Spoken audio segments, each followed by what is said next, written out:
A União das Casas Espíritas da Zona Norte apresenta O Espiritismo está no ar, um programa que anuncia, esclarece e consola.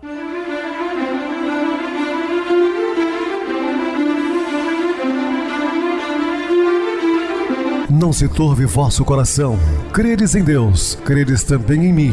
Na casa de meu pai há muitas moradas. Se assim não fora, eu vou-los teria dito, pois vou preparar-vos lugar. O Espiritismo está no ar. Sintonize esta frequência. Pare, pense na vida, faça perguntas. Uma ótima noite para você, muito obrigado pelo carinho, pela sintonia. Rádio Clube FM, sua voz e a nossa voz. Estamos no ar de segunda a sexta, desde 2014 pela emissora. Depois passamos também a transmitir o programa via YouTube. O canal é Viver _ Melhor. Se inscreva, deixa seu like, sua opinião é sempre importante para nós. Ou acesse o YouTube, digite o Espiritismo está no ar. Lá encontrarão vários programas, inclusive o do dia. Recebo carinhosamente meu querido amigo, expositor espírita, Marcos Ferreira. Uma boa noite, seja muito bem-vindo. Boa noite para nós, boa noite a todos os ouvintes. Vamos mais uma noite feliz de estudar o Evangelho de Jesus. Muita paz a todos. Bem, meus irmãos, vamos estudar sobre Atos dos Apóstolos. Dúvidas, entre em contato conosco, ligando para o WhatsApp da Rádio Clube FM, que é 0 operadora 32 999327758. Quer falar comigo? Utilize a TIM 988012675, WhatsApp 9844949, novamente 59, o e-mail espiritismoestanoar@hotmail.com. Interajam conosco, façam perguntas, tirem dúvidas, podem dar sugestões ao programa. Estamos à disposição de todos os ouvintes. Vamos agora para aquele momento muito especial que é o nosso momento de oração. Sintonize esta frequência. O Espiritismo está no ar. Momento de oração. Dizendo que o reino dos céus é do simples, quis Jesus significar que a ninguém é concedida a entrada nesse reino sem a simplicidade de coração e humildade de espírito. Muita paz a todos. Estamos apresentando O Espiritismo está no ar. Bem, meus irmãos, estamos de volta com o assunto da noite, falando sobre Atos dos Apóstolos, que é um dos livros do Novo Testamento, escrito em grego pelo evangelista Lucas, o autor do terceiro evangelho.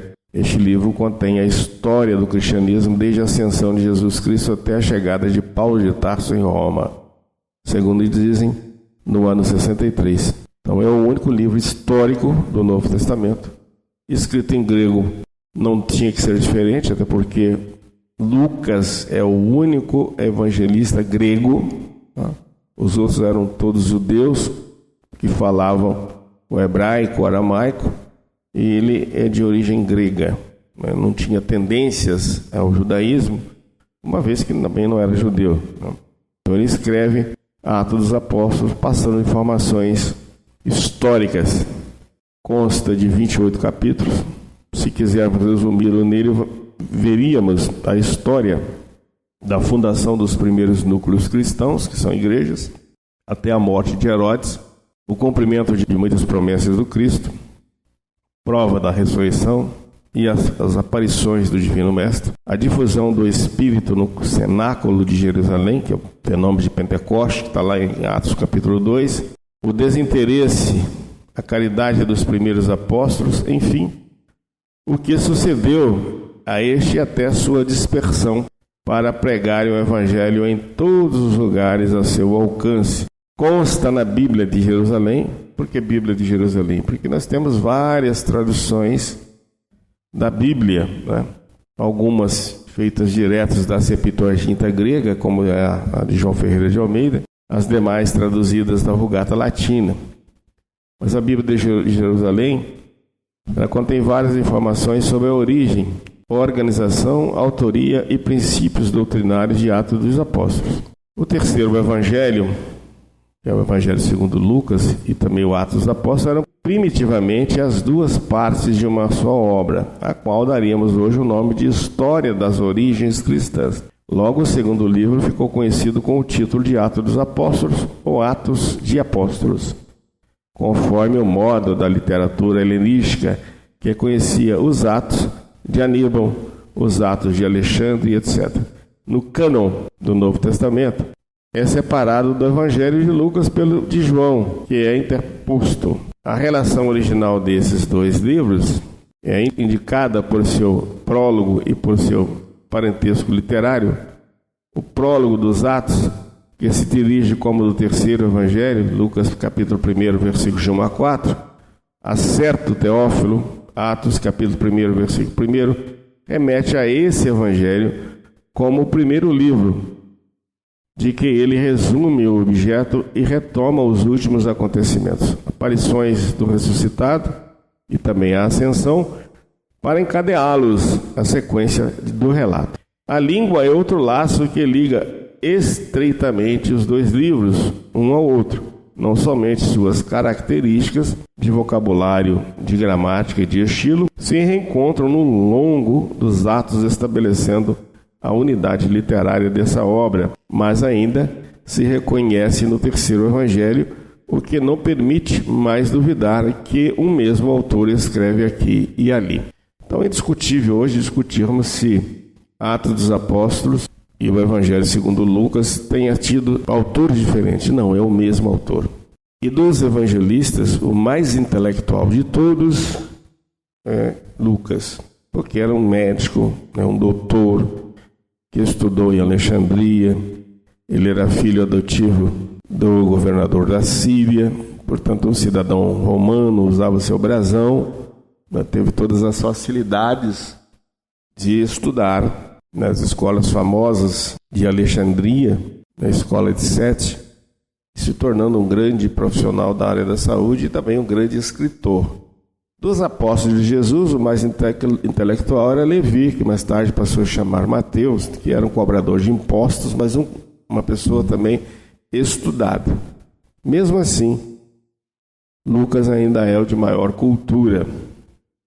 Atos dos Apóstolos tem um único destinatário, explicitamente nomeado, é Teófilo, a quem o Evangelho de Lucas também foi dedicado, Lucas capítulo 1, versículo 3. Não sabemos praticamente nada sobre ele.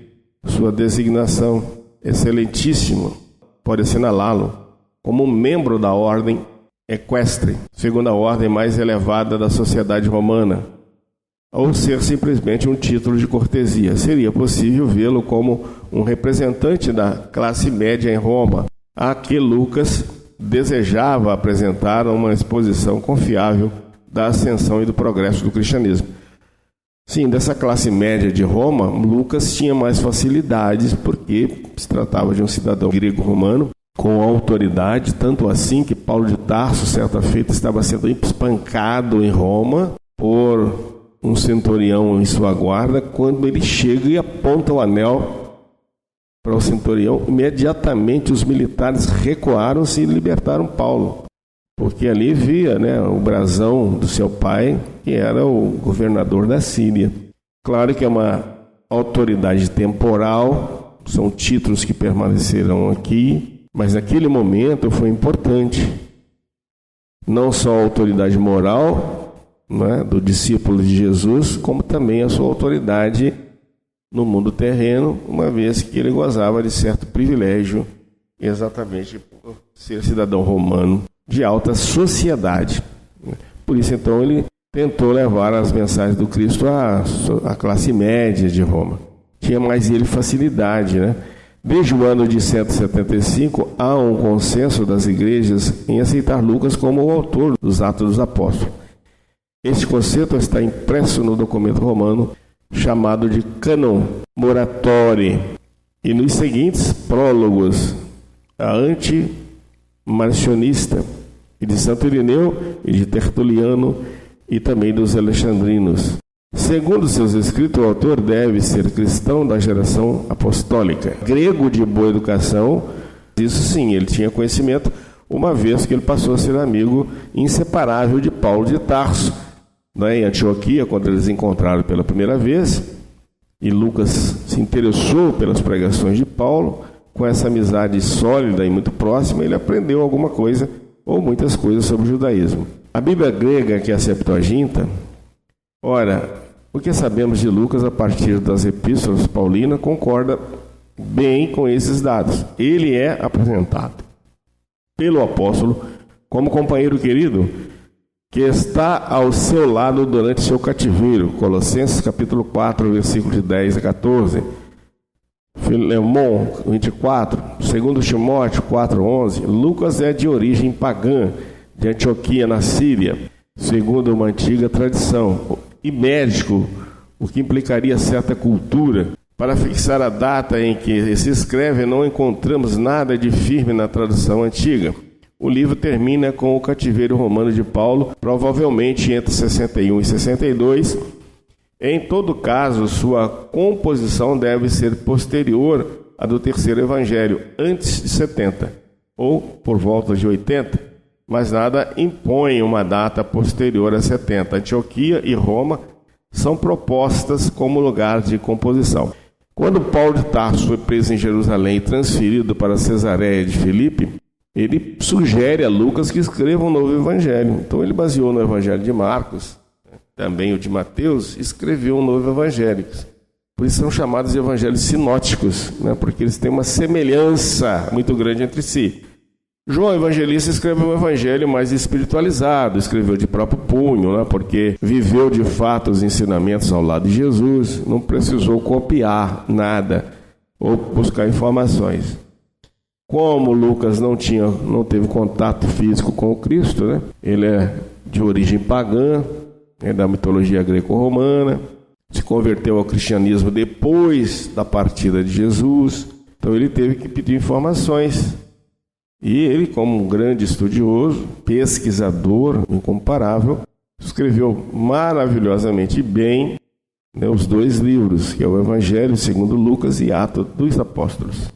Há indicações de que Lucas, ao escrever os Atos dos Apóstolos, estaria movido por um objetivo, além de apenas registrar informações sobre a igreja cristã primitiva. Teria procurado conciliar as críticas e tendências diversas ao cristianismo, surgidos em decorrência da pregação de Pedro e de Paulo. A despeito da atividade literária, sempre vigilante, que imprimiu em todo lugar a sua marca e assegura a unidade do livro. Percebe-se facilmente algumas correntes principais nas tradições recolhidas por Lucas. Os 12 primeiros capítulos do livro dos Atos contam a vida da primeira comunidade reunida ao redor de Pedro, depois da ascensão, e aos inícios de sua expansão, graças às iniciativas missionárias de Filipe, capítulo 8, versículo 4 a 40, e dos helenistas, dos 6, versículos de 1 a 8, 3, 11 a 19 e 30, 13, de 1 a 3, e enfim, do Pedro. As tradições petrinas subjacentes seriam aparentadas ao Evangelho de Pedro, que é conhecido na literatura da Igreja Antiga. Para a segunda parte dos Atos, o autor teria usado os relatos da conversão de Paulo e de suas origens missionárias e de sua viagem por mar para Roma como prisioneiro. Na escritura de Atos dos Apóstolos, Lucas emprega corriqueiramente a primeira pessoa do plural. Dessa forma, muitos exegetas viram, como nós, uma prova de que Lucas teria acompanhado Paulo na segunda e terceira viagem, bem como na que fez Saulo por mar a Roma. Entretanto, é notável que Lucas nunca é mencionado por Paulo como um companheiro de sua obra de evangelização. Esse nós parece mais o traço de um diário de viagem feito por um companheiro de Paulo, Silas, e utilizados pelo autor de Atos. De qualquer forma, o trabalho realizado por Lucas foi ao mesmo tempo excepcional quanto fascinante. Nos fornece uma visão geral do trabalho realizado pelos primeiros cristãos, das suas lutas, desafios e extrema dedicação à causa do Cristo. O valor histórico dos Atos dos Apóstolos não é igual. De uma parte, as fontes de que Lucas dispunha não eram homogêneas. De outras, manejar suas fontes, Lucas gozava de liberdade muito grande, segundo o espírito da historiografia antiga, subordinando os seus dados históricos a seu desígnio literário e, sobretudo, a seus interesses teológicos. A descrição das viagens de Paulo muito nos esclarecem sobre a vida no primeiro século da era cristã. administração romana, cidades gregas, cultos, rota, geografia política, topografia local. De valor histórico também inestimável são os relatos que Lucas nos transmite sobre a organização e administração da igreja cristã primitiva, assim como a forma se realizava a pregação nas comunidades cristãs nascentes, em que se utilizava essencialmente da prédica ou expansão discursiva. Essa prédica tinha como base queriana, ensinamento essencial, a pregação doutrinária dos apóstolos, a fé em Jesus Cristo, o Messias crucificado e ressuscitado, o servidor divino, um novo Moisés e um novo Elias. Atos dos Apóstolos, capítulo 2, versículo 24 a 32, capítulo 13 a 26, capítulo 4, 27 a 30.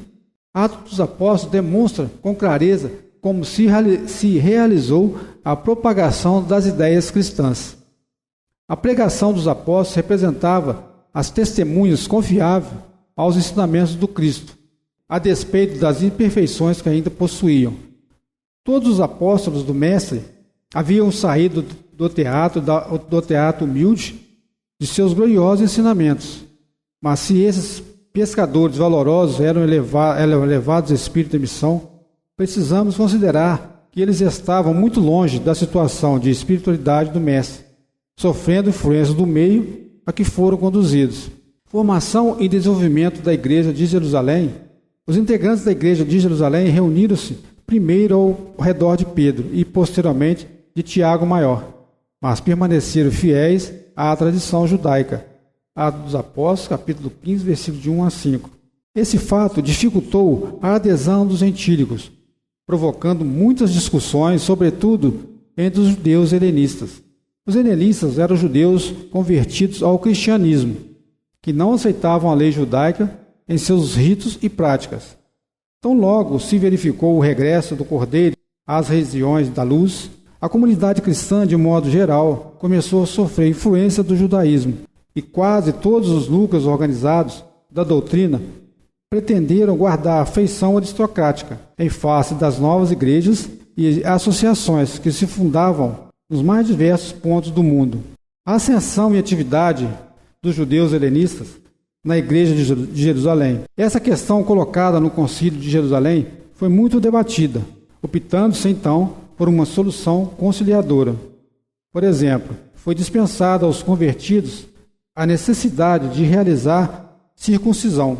Pedro, Tiago, Barnabé e Paulo muito contribuíram para conciliar diferentes correntes de ideias existentes no cristianismo nascente.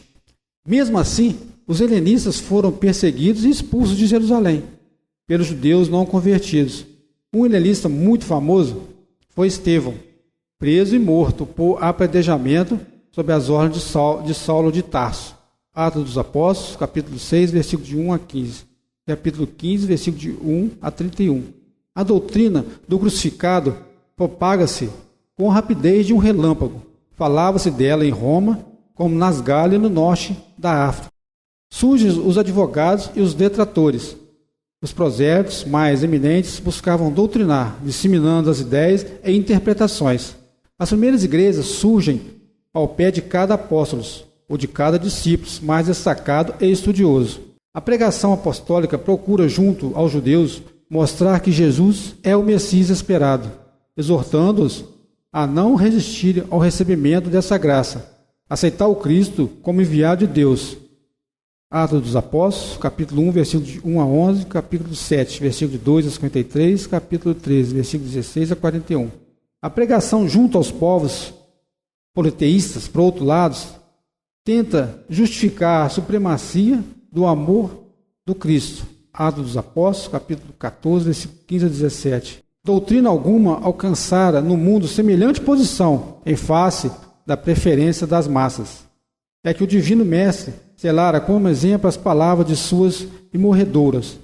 Os povos antigos eram submetidos a contínuas privações morais e materiais, sobretudo a maioria deles que era escrava. Dessa forma, a mensagem cristã surgia como um alento, um raio de esperança.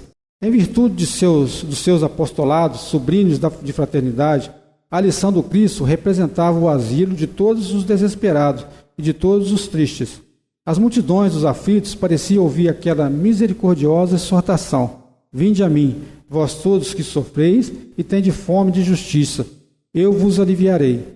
E da cruz chegava-lhes ainda o alento de uma esperança desconhecida. Fazia parte das atividades doutrinárias da igreja primitiva o culto de ação de graça. Esse culto caracterizava pelas pregações dos apóstolos, seguida de comunhão fraterna, pela prece e pela partilha do pão e dos bens. Atos dos Apóstolos, capítulo 2, versículo 42 a 47. Envolvidos pelo espírito da caridade, abnegação e fraternidade que a mensagem cristã lhes transmitia. Os primeiros cristãos procuravam conviver de forma solidária. Tudo possuíam em comum e eram queridos de todo o povo. Atos dos Apóstolos, capítulo 2, versículos 44 a 46. O que vem a ser efetivamente a descida do Espírito Santo. As antigas Escrituras não continham o qualitativo santo quando se falava ao Espírito. Foi só com a tradução das antigas Escrituras e a constituição da Vulgata, o qualificativo foi acrescentado, com certeza para fortificar o mistério da Santíssima Trindade, da teologia católica, tirado de uma lenda hindu, aventado por comentadores das Escrituras, que desde logo após a morte de Jesus, viviam em querelas, em discussões sobre os modos de se interpretar as Escrituras. Essa mesma Trindade é que foi proclamada como artigo de fé pelo Concílio de Nicéia, em 325, após ter sido rejeitado por 3 concílios. Os fenômenos de Pentecostes estão descritos no Atos dos Apóstolos, capítulo 2, versículo de 1 a 11. Trata-se de um texto marcado por simbolismos. 50 dias depois da ascensão do Cristo, acontece o fenômeno conhecido como a descida do Espírito Santo sobre os apóstolos, materializados na forma de línguas de fogo. Explode a mediunidade de xenogrossia poliglota nos apóstolos. Pedro, envolvido pelas forças superiores e discurso sob forte inspiração, lança-se então a pedra fundamental da primeira igreja cristã do planeta. Após o impacto inicial provocado pelos fenômenos de efeitos físicos, línguas de fogo e xenogrossia, o discurso de Pedro demonstra de forma contundente uma ação programada do plano espiritual superior, conseguindo transformar o ânimo dos apóstolos e dos demais discípulos de Jesus, antes inseguros e medrosos, em cartas vivas do Evangelho. É por esse motivo que o Pentecoste cristão tem um significado especial para todos nós, os seguidores do Cristo. Marca o início da pregação e da difusão do Evangelho na terra, pelos cristãos que fazem surgir a primeira igreja de Jerusalém, uma humilde comunidade formada de judeus convertidos ao cristianismo. Pedro foi possivelmente o primeiro chefe dessa igreja, seguido de Tiago. As palavras postas sobre Pentecostes são as seguintes: cumprido-se o dia de Pentecostes, estavam reunidos no mesmo lugar e de repente veio do céu um som, como de um vento veemente e impetuoso, encheu toda a casa que estavam sentados, e foram vistas por estes línguas repartidas, como de fogo, e as quais pousaram sobre cada um deles, e todos foram cheios do Espírito Santo, e começaram a falar em outras línguas, conforme o Espírito Santo lhe concedia que falassem. E em Jerusalém estavam habituando judeus, varões religiosos de todas as nações que estão debaixo do céu. E correndo aquela voz, ajuntou-se uma multidão e estava confusa, porque cada um os ouvia falar a sua própria língua, e todos pasmavam e se maravilhavam, dizendo uns aos outros: pois que não são galileus todos esses homens que estão falando? Como, pois, nos ouvimos, cada um na própria língua, e somos nascidos? Partos e medos, elamitas, e os que habitavam na Mesopotâmia, Judéia, e Capadócia, e Ponto, e Ásia, e Frígia, e Panfilha, Egito, e parte da Líbia, junto a Cirene, e forasteiros romanos, tanto judeus como prosélitos, e cretenses e árabes, todos os temos ouvido em nossas próprias línguas falar das grandezas de Deus. E todos se maravilhavam e estavam suspensos dizendo uns para os outros: o que isso quer dizer? E outros zombando diziam: estão cheios de mosto. Atos dos Apóstolos, capítulo 2, versículo de 1 a 13.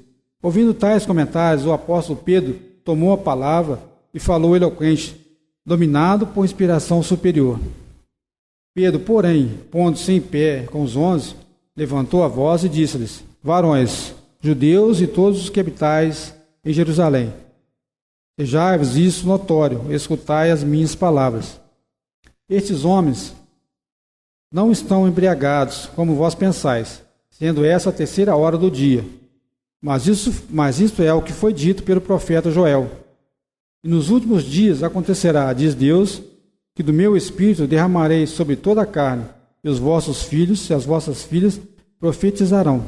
Os vossos jovens terão visões, e os vossos velhos sonharão sonhos, e também o meu Espírito derramarei sobre os meus servos e minha serva naqueles dias, e profetizarão.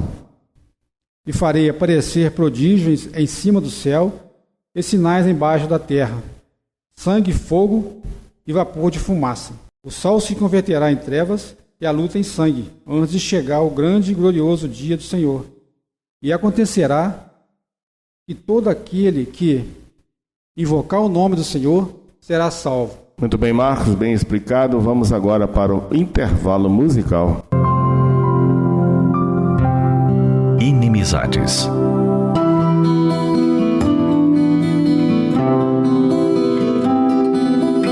Você já se perguntou algum dia de onde nascem nossos sentimentos de querer bem e querer mal?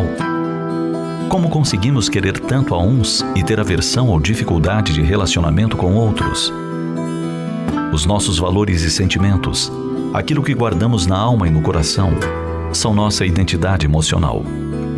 E será baseados nessa identidade que teremos afinidades com uns e nem tanto com outros. É natural que tenhamos pendores para as amizades com esse ou aquele perfil de pessoa, de personalidade, pois que esses carregam na alma valores semelhantes aos nossos, valores com os quais nos simpatizamos. E o contrário também se faz regra. Há também aqueles que, quando nos encontramos nos caminhos da vida, parece que o sentimento já estava pronto. De imediato estamos a nos gostar, a querer bem, ou a nos antagonizar, a nos querer mal. Para esses, nossos encontros são reencontros de experiências anteriores. Assim, ao reencontrarmos nesta vida aqueles que já aprendemos a amar em outras vidas, em outras experiências, é sempre o presente que Deus nos oferece para tornar esta existência mais suave, mais leve. Esses serão aqueles a nos apoiar na caminhada, a nos ajudar nas dificuldades, a deixar nossos dias com o frescor do perfume da amizade e do bem-querer. E quando encontramos aqueles com quem nos antipatizamos, é a oportunidade da vida para refazermos sentimentos. Seja na forma da implicância, da má vontade, ou ainda mais intensamente, do rancor ou mesmo ódio. Todos esses sentimentos são variações diferenciadas do antagonismo que alimentamos pelo nosso próximo. E se hoje esses inimigos do ontem cruzam novamente os nossos caminhos, é porque a providência divina percebe ser agora o momento oportuno. Dessa forma, aproveitemos quando a vida nos apresentar alguém que não queremos bem para aprender a amá-lo. Não um amor irrestrito e incondicional. Não o amor com que amamos um filho, o companheiro, os pais. Esses companheiros de jornada vão exigir de nós o amor na forma da paciência, do entendimento, da benevolência e, principalmente, da compreensão.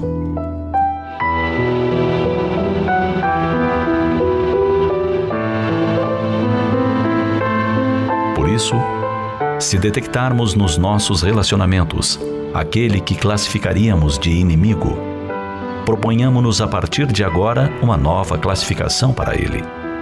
Alguém a ser conquistado. Aceitemos o desafio de modificar nosso sentimento íntimo, sem a preocupação de ele ter que agir de igual modo. Afinal, nós iremos responder pelo nosso próprio campo emocional, de ninguém mais. Façamos do inimigo, do desafeto, nosso mais dileto professor. Ele será aquele que irá nos ensinar a compreensão, a humildade, o perdão, fazendo com que conquistemos valores nobres. Jamais gastemos tempo e energia colecionando ou criando novos desafetos. Não percamos tempo contentando-nos em tê-los, como se isso não nos dissesse respeito. Lembremo-nos que a oportunidade que a vida nos oferece de refazer relações será sempre a oportunidade de retirar pedras e calhaus que se acumulam no baú de nossas emoções, trocando-as por joias preciosas, os verdadeiros tesouros do reino dos céus.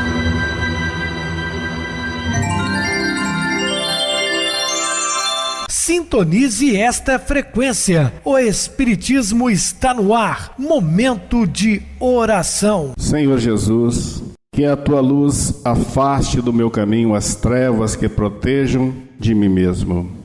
Que a tua inspiração me guie nas decisões que devo tomar para o dia de hoje.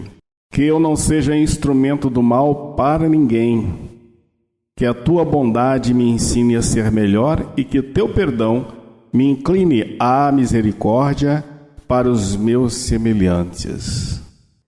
Que possamos, meus caríssimos irmãos, nos tornarmos cada dia melhores, vivenciando, de fato, os ensinamentos de Jesus.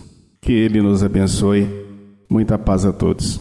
Meu querido irmão Marcos, suas despedidas. Boa noite, Pedrosa. Boa noite a todos os ouvintes. Grato pela oportunidade mais uma vez. Que possamos vivenciar, meus irmãos, todo esse conhecimento que nós obtivemos hoje nessa noite, no nosso dia a dia, por onde transitarmos. Que assim seja, graças a Deus. Boa noite para você, Marcos. Muito obrigado pelo apoio aqui no programa. Boa noite também a todos os amados irmãos ouvintes do YouTube, internautas do Brasil, do exterior, nossos irmãos da Zona Norte de Juiz de Fora, que nos acompanham com a rádio local 87,9, Rádio Clube FM. Continuem ligados, ouvindo a nossa próxima atração, o programa Batidão com o DJ Tico, a seguir na voz de Ailton Moreno, Encontro Central. Boa noite a todos e até amanhã, se Deus quiser.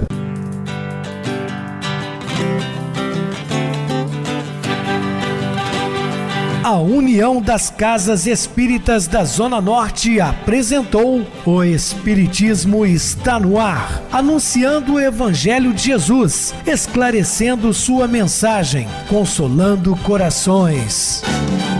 Olhe pro céu e descubra imagens de luz. Sinta em Jesus o amor todo que Deus te deu. Pense no bem, no melhor em que pode fazer. Seja o que for, também vai receber. De coração, ajude-me, irmão, a caridade é o caminho do amor. Faça ainda que possa sofrer, pois bênçãos de Deus há de ter. Ame, perdoe e viva melhor a natureza, o céu e o mar. Veja o encanto que a vida nos dá, a chance eterna que temos.